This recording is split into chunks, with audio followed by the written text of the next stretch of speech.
skills in creating culture change. In some ways, a lot has changed. And in other ways, not enough has changed.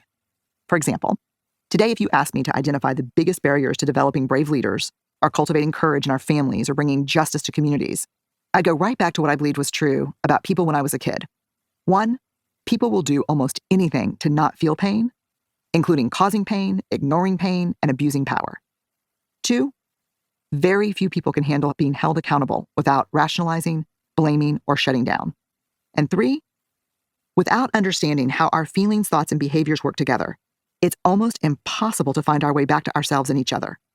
When we don't understand how our emotions shape our thoughts and decisions, we become disembodied from our own experiences and disconnected from each other.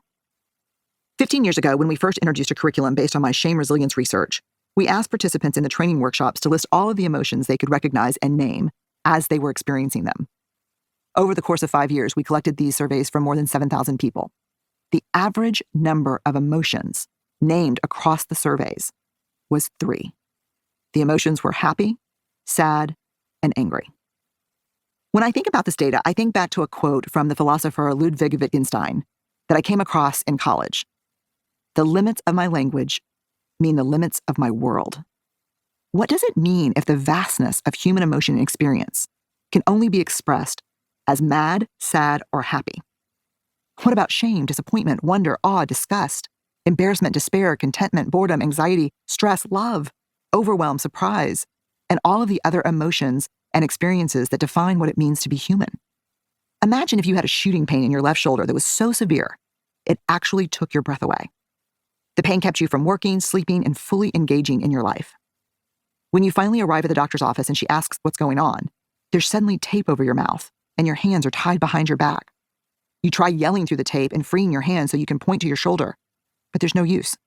You're just there, inches and minutes from help and possible relief, but you can't communicate or explain the pain. I would imagine, in that situation, most of us would either fall to the floor in despair or fling ourselves around the room in uncontrollable rage. This is not that different from what can happen to us when we are unable to articulate our emotions. We feel hopeless, or we feel a destructive level of anger. Language is our portal to meaning-making, connection, healing, learning, and self-awareness. Having access to the right words can open up entire universes.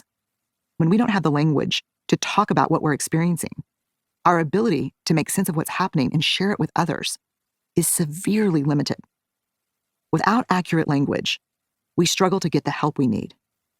We don't always regulate or manage our emotions and experiences in a way that allows us to move through them productively. And our self-awareness is diminished. Language shows us that naming an experience doesn't give the experience more power. It gives us the power of understanding and meaning.